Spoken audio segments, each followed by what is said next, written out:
তো দেখো আজকে খাওয়া দাওয়ার পরেই আমি তোমাদের সাথে একটু শেয়ার করলাম। তো ওর মধ্যে একটা কুকুর আছে, দেখো ও কিন্তু খুবই ভালো বলতে গেলে। এদের সাথে সবার সাথে অ্যাডজাস্ট করে ও আরও কাছাকাছি তোমাদের দেখাচ্ছি তাকে। আর ও এদের না আমার খুবই ভালো লাগে। আমার ইচ্ছা আছে যে কোনোদিন যদি সামর্থ্য অনুযায়ী কিছু করতে পারি তাহলে এদের জন্য কিছু করার।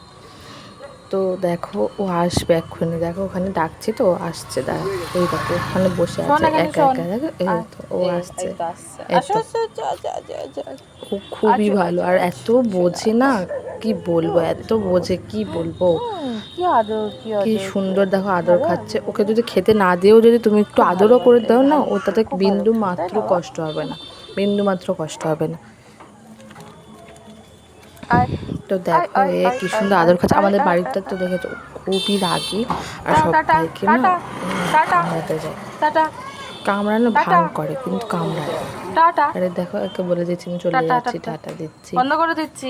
কি সুন্দর দেখো তাকিয়ে আছে, ওকে আমার খুব ভালো লাগে। এদের মধ্যে সব থেকে আমার ওকেই বেশি ভালো লাগে।